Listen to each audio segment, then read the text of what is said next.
രാവിലെ ഏകദേശം 8 മണിയോടുകൂടി നടക്കാൻ പോകുന്ന വ്യക്തികളായിരുന്നു ടൗണിന് സമീപമുള്ള ഒഴിഞ്ഞുകിടക്കുന്ന ഒരു ഗ്രൗണ്ടിൽ അസ്വാഭാവികമായ രീതിയിൽ ഒരു ഓട്ടോറിക്ഷ കിടക്കുന്നത് കണ്ടത്. സംശയം തോന്നിയ ആളുകൾ ഓട്ടോറിക്ഷയ്ക്ക് സമീപം എത്തിയപ്പോഴായിരുന്നു ഒരു വ്യക്തി ഓട്ടോറിക്ഷയുടെ മുൻപിൽ കമിഴ്ന്നു കിടക്കുന്ന കാഴ്ച കാണുന്നത്. മദ്യപിച്ച് ബോധമില്ലാതെ ആരോ കിടക്കുന്നതാകുമെന്ന് നാട്ടുകാർ ആദ്യം കരുതിയെങ്കിലും കൂട്ടത്തിലൊരാൾ ആ വ്യക്തിയെ ഒന്ന് മറിച്ചിടാൻ ശ്രമിച്ചു. ആ നിമിഷത്തിലായിരുന്നു അലറി വിളിച്ചുകൊണ്ട് ആ വ്യക്തി പിന്നിലേക്ക് മാറിയത്. തറയിൽ കിടക്കുന്ന ആളെ മറിച്ചിട്ട സമയത്തായിരുന്നു ആ വ്യക്തിയുടെ കഴുത്ത് അറ്റുകിടക്കുന്നത് കൂടി നിന്ന ആളുകൾ കണ്ടത്. ഒരു നിമിഷം മാത്രമേ പലർക്കും ആ കാഴ്ചയിലേക്ക് നോക്കാൻ കഴിഞ്ഞുള്ളൂ. ഭയന്നു പോയ നാട്ടുകാർ ഉടൻ തന്നെ സ്റ്റേഷനിൽ വിവരമറിയിക്കുകയും SI ഉൾപ്പെടുന്ന സംഘത്തെ അങ്ങോട്ടേക്ക് വിളിക്കുകയും ചെയ്തു. സംഭവ സ്ഥലത്തെത്തിയ പോലീസുകാരും നടുക്കുന്ന ആ കാഴ്ച കണ്ടു. ഷാർപ്പായ ഏതോ ആയുധം ഉപയോഗിച്ച് ആ വ്യക്തിയുടെ കഴുത്ത് വെട്ടിമുറിച്ചിരിക്കുകയാണ്. പോലീസ് സംഘം വിവരമറിയിച്ചതിനെ തുടർന്ന് ഡോഗ് സ്ക്വാഡും ഫോറൻസിക് സംഘവും സംഭവ സ്ഥലത്തേക്ക് എത്തി. അവിടെ കിടക്കുന്ന ഓട്ടോ ആ വ്യക്തിയുടേത് തന്നെയാകാമെന്ന് പോലീസ് വിലയിരുത്തി. സംഭവമറിഞ്ഞ് ആ പ്രദേശത്തേക്ക് നിരവധി ആളുകൾ ഓടിക്കൂടിയിട്ടുള്ളതിനാൽ തന്നെ ഗ്രൗണ്ടിലുണ്ടായിരുന്ന കാൽപ്പാടുകളൊക്കെ ഫോറൻസിക് സംഘത്തിന് ശേഖരിക്കാൻ കഴിയാത്ത അവസ്ഥയിലേക്ക് എത്തിയിരുന്നു. വൈകാതെ തന്നെ ഡോഗ് സ്ക്വാഡിനെ ഉപയോഗിച്ചുള്ള പരിശോധനയും ആരംഭിച്ചു. ആ നായ ഓട്ടോയ്ക്കുള്ളിലേക്കാണ് ചാടിക്കയറിയത്. ഓട്ടോയ്ക്കുള്ളിൽ നിന്നും എന്തോ ഒരു പ്രത്യേക ഗന്ധം ശ്വസിച്ചതിന്റെ ഫലമായി പോലീസ് നായ വാഹനത്തിൽ നിന്നും ഇറങ്ങി കുറേ ദൂരം ഇടവഴികളിലൂടെ സഞ്ചരിച്ച് മെയിൻ റോഡിലേക്ക് എത്തി. മെയിൻ റോഡിലെത്തിയ പോലീസ് നായയുടെ ഓട്ടം അവിടെ അവസാനിക്കുകയും ചെയ്തു. കൊലപാതകി അല്ലെങ്കിൽ കൊലപാതകികൾ ഓട്ടോറിക്ഷയ്ക്കുള്ളിലേക്ക് കയറിയിട്ടുണ്ടെന്ന് ഇതിൽ നിന്നും പോലീസിന് വ്യക്തമായി. കൊലയാളികൾ ഓട്ടോ ഡ്രൈവറെ കൊലപ്പെടുത്തിയ ശേഷം ഊടുവഴികളിലൂടെ സഞ്ചരിച്ച് മെയിൻ റോഡിലെത്തി രക്ഷപ്പെട്ടിരിക്കുകയാണ്. ഫോറൻസിക് പരിശോധനയിൽ ഡ്രൈവറുടെ കഴുത്ത് വെട്ടിമുറിച്ചിരിക്കുകയാണെന്ന് വ്യക്തമായി. കൊല്ലപ്പെട്ട വ്യക്തി ആരാണെന്ന് കണ്ടെത്തുന്നതിനായി ഓട്ടോറിക്ഷയുടെ നമ്പർ കേന്ദ്രീകരിച്ച് പോലീസ് സംഘം ഒരു അന്വേഷണം നടത്തി. അരമണിക്കൂറിനുള്ളിൽ തന്നെ RT ഓഫീസിൽ നിന്നും ചില റെക്കോർഡുകളൊക്കെ പോലീസിന് ലഭിച്ചു. കൊല്ലപ്പെട്ട വ്യക്തിയുടെ ഫോട്ടോ പതിച്ച ഓണർഷിപ്പ് റെക്കോർഡാണ് പോലീസിന് കിട്ടിയത്. മനോജ് കുമാർ എന്ന വ്യക്തിയാണ് കൊല്ലപ്പെട്ടിരിക്കുന്നത്. മനോജിന്റെ അഡ്രസ് കിട്ടിയ ഉടൻ തന്നെ ഒരു സംഘം പോലീസുകാർ അയാളുടെ വീട്ടിലെത്തി വിവരം പറയുകയും അയാളുടെ ഭാര്യ സുമയെ ആ സംഭവസ്ഥലത്തേക്ക് കൂട്ടിക്കൊണ്ടുവരികയും ചെയ്തു. സംഭവസ്ഥലത്തെത്തിയ മനോജിന്റെ ഭാര്യ സുമ അലറി വിളിച്ച് കരഞ്ഞു തുടങ്ങി. അത് തന്റെ ഭർത്താവ് മനോജ് തന്നെയാണെന്ന് അവർ ഉറപ്പിച്ചു പറഞ്ഞു. മനോജിന്റെ മരണം എങ്ങനെയാണ് സംഭവിച്ചതെന്നുള്ള അന്വേഷണത്തിലേക്ക് പോലീസ് കടന്നു. അന്വേഷണത്തിന്റെ ആദ്യഘട്ടമായി മനോജിന്റെയും ഭാര്യ സുമയുടെയും മൊബൈൽ ഫോണുകൾ കേന്ദ്രീകരിച്ച് പോലീസ് സംഘം ഒരു അന്വേഷണം നടത്തി. എന്നാൽ അതിലെ കോൾ റെക്കോർഡുകളിലൂടെ കടന്നുപോയിട്ടും അസ്വാഭാവികമായ രീതിയിലുള്ളതൊന്നും തന്നെ കണ്ടെത്താൻ പോലീസിന് കഴിഞ്ഞില്ല. തൊട്ട് തലേ ദിവസം വൈകുന്നേരം ഭാര്യ സുമ മനോജിനെ വിളിച്ചിട്ടുണ്ട്. രാത്രികാലങ്ങളിൽ ഓട്ടം പോകുന്ന പതിവ് മനോജിനുള്ളതുകൊണ്ട് തന്നെ വലിയ ഓട്ടം പോകുന്ന സമയത്തൊക്കെ മനോജ് കോൾ എടുക്കാതിരിക്കുന്നത് പതിവാണ്. അതുകൊണ്ട് തന്നെ ഫോൺ എടുക്കാതിരുന്നപ്പോൾ സുമ അതത്ര കാര്യമാക്കിയതുമില്ലായിരുന്നു.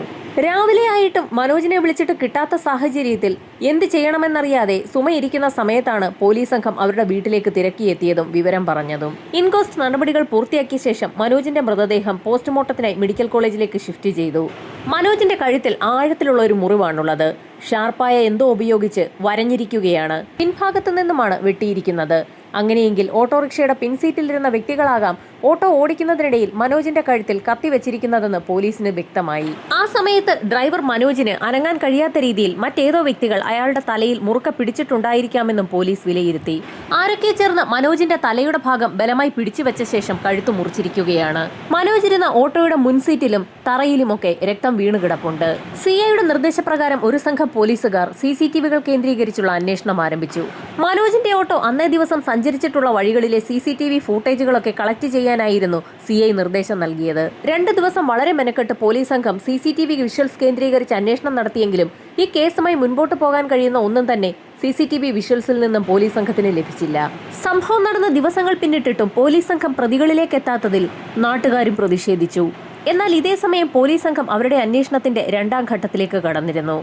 മനോജ് കുമാർ എന്ന വ്യക്തി സാധാരണ ഓട്ടങ്ങൾക്ക് പുറമെ ഊബർ ഓട്ടവും എടുക്കാറുണ്ട്.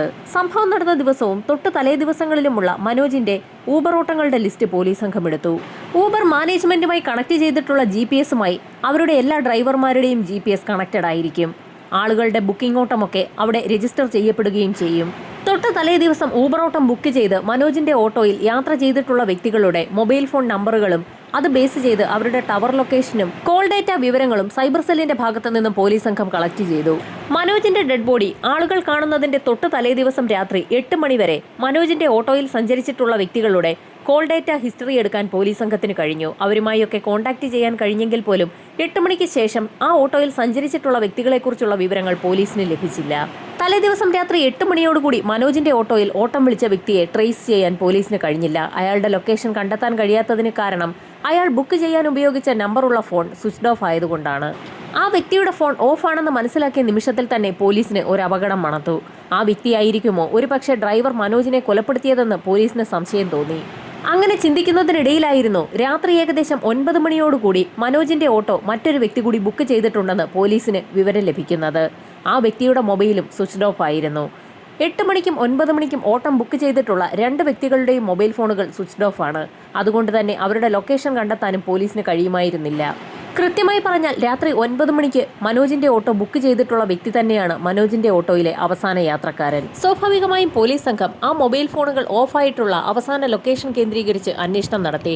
ടൗണിലെത്തിയ സമയത്ത് തന്നെയാണ് ഫോണുകൾ ഓഫായിട്ടുള്ളത്. ആ മൊബൈൽ ഫോണുകൾ ഓഫായിട്ടുള്ള ടവർ ലൊക്കേഷന് സമീപമുള്ള CCTVകൾ കേന്ദ്രീകരിച്ച് പോലീസ് സംഘം ഒരു അന്വേഷണം നടത്താൻ തീരുമാനിച്ചു. ഇതോടൊപ്പം തന്നെ സ്വിച്ച്ഡ് ഓഫ് ആയിട്ടുള്ള ആ 2 നമ്പറുകളും കേന്ദ്രീകരിച്ച് സൈബർ സെല്ലിന്റെ സഹായത്തോടുകൂടി പോലീസ് സംഘം അന്വേഷണം നടത്തി. എന്നാൽ അന്വേഷണത്തിൽ നിരാശയായിരുന്നു ഫലം. ആ 2 നമ്പറുകളും എടുത്തിട്ടുള്ള വ്യക്തികൾക്ക് ആ മൊബൈൽ ഫോണുകളുമായി യാതൊരു ബന്ധവുമില്ല. അവരുടെ ഡോക്യുമെന്റ്സുകൾ വ്യാജമായി ഉപയോഗിച്ച് ഏതോ വ്യക്തികൾ 2 സിം കാർഡുകൾ എടുത്തിരിക്കുകയാണ്. നൂറുകണക്കിന് വാഹനങ്ങൾ ടൗണിലൂടെ കടന്നു പോയിട്ടുണ്ട്. ഇതിനിടയിൽ ആ വാഹനത്തിൽ കയറിയ ആ 2 വ്യക്തികളെ കണ്ടെത്താൻ പോലീസ് സംഘത്തിന് കഴിയാതെ വന്നു.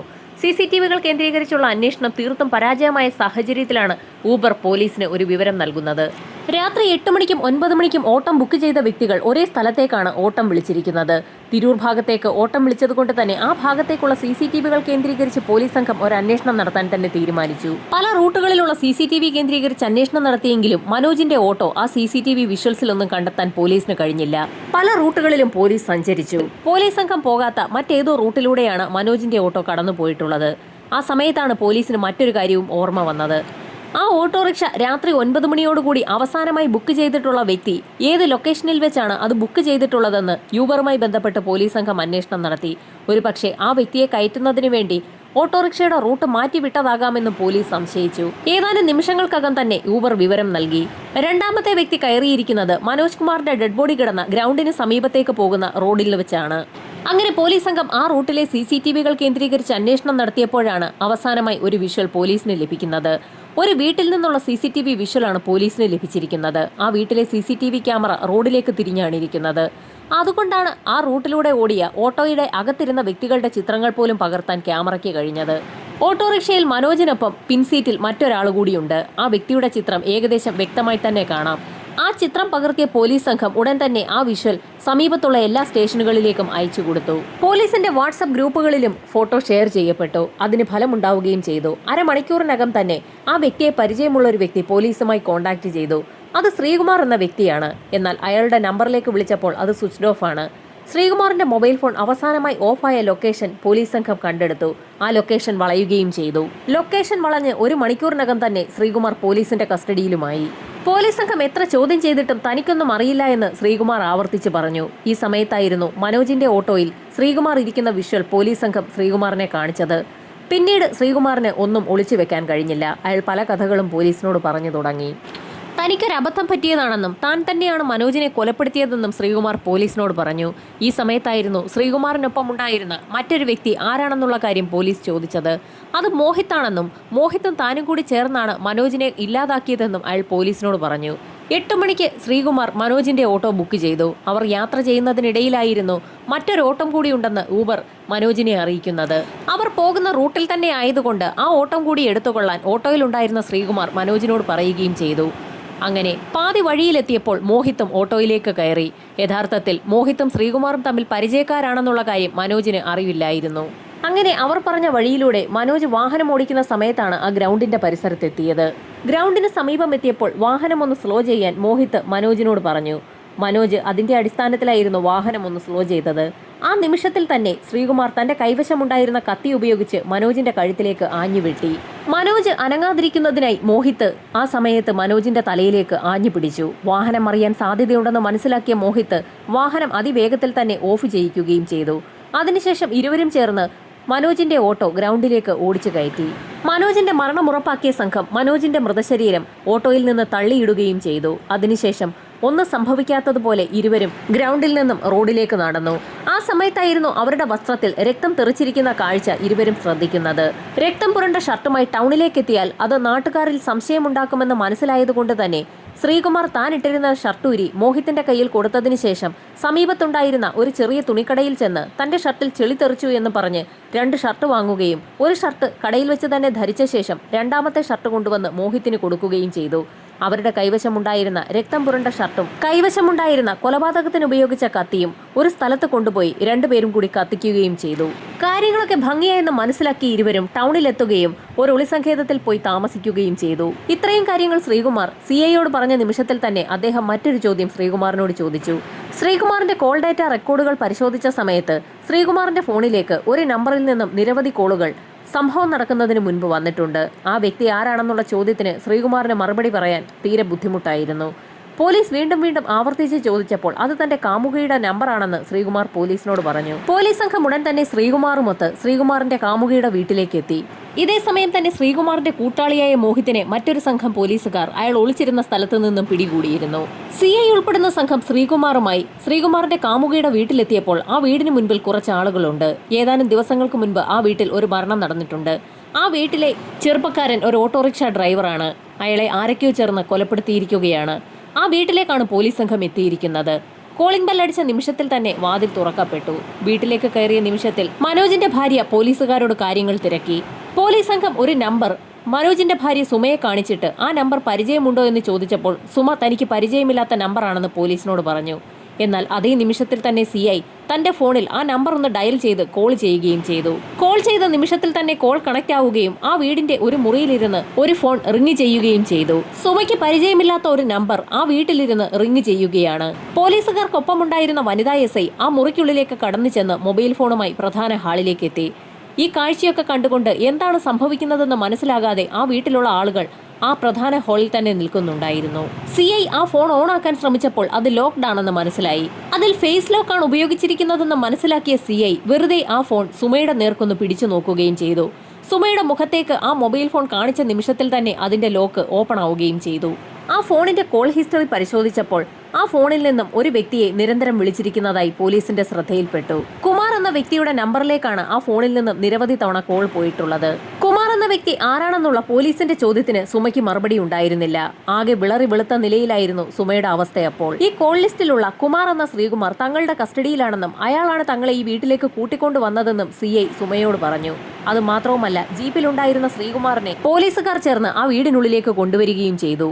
ശ്രീകുമാറിനെ ജീപ്പിനുള്ളിൽ നിന്നും ഇറക്കുന്നത് കണ്ട സുമയുടെ സർവ്വ നിയന്ത്രണവും പോയി. ഏതാനും നിമിഷങ്ങൾക്കകം തന്നെ മോഹിത്തിനെയും പോലീസുകാർ ആ വീട്ടിലേക്ക് കൊണ്ടുവന്നു. പോലീസിന്റെ ചോദ്യം ചെയ്യലുകൾക്ക് മുൻപിൽ പിടിച്ചു നിൽക്കാൻ കഴിയാതെ സുമ പല കാര്യങ്ങളും പറഞ്ഞു തുടങ്ങി. മനോജും സുമയും തമ്മിൽ അത്ര നല്ല ബന്ധത്തിലല്ലാതെയായിട്ട് കുറേയധികം നാളുകളായി. തൊട്ടതിനും പിടിച്ചതിനുമൊക്കെ സുമയെ മനോജ് വഴക്ക് പറയുന്നത് പതിവായിരുന്നുവെന്നും സഹിക്കാതെ വന്നപ്പോഴാണ് മനോജിനെ ഇല്ലാതാക്കാൻ താൻ തീരുമാനിച്ചതെന്നും സുമ പോലീസുകാരോട് പറഞ്ഞു. മനോജിനെ തനിക്കിഷ്ടമല്ല എങ്കിൽ അയാളെ ഡിവോഴ്സ് ചെയ്ത് പൊയ്ക്കൂടായിരുന്നോ എന്ന് സിഐ സുമയോട് ചോദിച്ചു. എന്നാൽ അതിന് ഞെട്ടിക്കുന്ന ഒരു മറുപടിയാണ് സുമ പറഞ്ഞത്. അത്തരത്തിൽ മനോജിനെ ഡിവോഴ്സ് ചെയ്യുകയാണെങ്കിൽ താനും മനോജും കൂടി ഉണ്ടാക്കിയെടുത്ത സ്വത്തുക്കളൊക്കെ തനിക്ക് നഷ്ടമാകുമെന്നും സുമ പോലീസിനോട് പറഞ്ഞു. പോലീസിന്റെ വലയിൽപ്പെടാതെ തന്നെ മനോജിനെ ഇല്ലാതാക്കാൻ സുമ പല പദ്ധതികളും അങ്ങനെ ആലോചിച്ചു. അതിനായി CID സ്വഭാവമുള്ള പല ഭാഷയിലുമുള്ള സീരിയലുകളും സിനിമകളുമൊക്കെ സുമ പതിവായി കാണാൻ തുടങ്ങി. ഒരു കൊലപാതകം നടത്തിയ ശേഷം പോലീസ് പിടിയിലാവാതെ എങ്ങനെ രക്ഷപ്പെടാമെന്ന് സിനിമകൾ കണ്ട് പഠിക്കാൻ തന്നെ സുമ തീരുമാനിച്ചു. അങ്ങനെ പല സിനിമകളും സീരിയലുകളും കണ്ടതിന്റെ അടിസ്ഥാനത്തിൽ സുമ വ്യാജ ID കാർഡുകൾ ഉപയോഗിച്ച് പല സിം കാർഡുകളും എടുത്തു. മനോജിനെ കൊലപ്പെടുത്താൻ സുമ തന്റെ കാമുകനായ ശ്രീകുമാറിനോടാണ് ആവശ്യപ്പെട്ടത്. അതിനായി അവരിരുവരും ചേർന്ന് പല പ്ലാനുകളും തയ്യാറാക്കി. സംഭവം നടപ്പിലാക്കുന്നതിനായി ശ്രീകുമാർ മോഹിത് എന്ന തന്റെ സുഹൃത്തിന്റെ സഹായവും തേടി. പരിപാടി ആസൂത്രണം ചെയ്യുന്നതിന്റെ ഭാഗമായി സുമയും ശ്രീകുമാറും മോഹിത്തും വ്യാജമായി എടുത്തിട്ടുള്ള സിം കാർഡുകളാണ് ഉപയോഗിച്ചുകൊണ്ടിരുന്നത്. ഊബർ ബുക്ക് ചെയ്യുമ്പോൾ മനോജിന്റെ ഓട്ടോ തന്നെ ലഭിക്കാൻ വേണ്ടി മനോജിന്റെ ഓട്ടോയുടെ അടുത്തുള്ള ലൊക്കേഷനിൽ നിന്ന് തന്നെയാണ് സംഭവം നടപ്പിലാക്കുന്നതിന്റെ ഭാഗമായി അവർ ഊബർ ബുക്ക് ചെയ്തത്. ഓട്ടോ കൃത്യമായി സ്ലോ ചെയ്യുന്ന സമയത്ത് ഓട്ടോ മറിയാതെ തന്നെ ആ വ്യക്തിയെ കൊലപ്പെടുത്താൻ കഴിയുമെന്നും ആ സംഘം ഒരു അന്യഭാഷാ സീരിയലിൽ നിന്നും മനസ്സിലാക്കി. തങ്ങളുടെ ഒരു വിരലടയാളം പോലും പോലീസിന് ലഭിക്കാതിരിക്കുന്നതിനായി ശ്രീകുമാറും മോഹിത്തും ഗ്ലൗസ് ധരിച്ച ശേഷമായിരുന്നു മനോജിന്റെ ഓട്ടോറിക്ഷയിൽ കയറിയത്. രാത്രിയായതുകൊണ്ട് തന്നെ മനോജ് അതൊന്നും ശ്രദ്ധിച്ചതുമില്ല. ആളൊഴിഞ്ഞ ഗ്രൗണ്ടിന് സമീപത്തുകൂടി ഓട്ടോ സ്ലോ ചെയ്ത് കൊണ്ടുപോകാൻ മോഹിത് ആയിരുന്നു ആവശ്യപ്പെട്ടത്. അതിനുശേഷം ഓട്ടോ ഇടത്തേക്ക് വളയ്ക്കാനും മോഹിത് അന്ന് മനോജിനോട് ആവശ്യപ്പെട്ടിരുന്നു. ഈ സമയത്ത് ഒരു വ്യക്തിയെ എങ്ങനെ ഓട്ടോ മറിയാതെ കൊലപ്പെടുത്താമെന്ന് ആ സംഘം പലതവണ പ്രാക്ടീസ് ചെയ്തു നോക്കിയിരുന്നു. അതിനായി കഴുത്തു മുറിക്കേണ്ട വ്യക്തിക്ക് പകരമായി സംഘം തിരഞ്ഞെടുത്തത് വാഴത്തടയായിരുന്നു.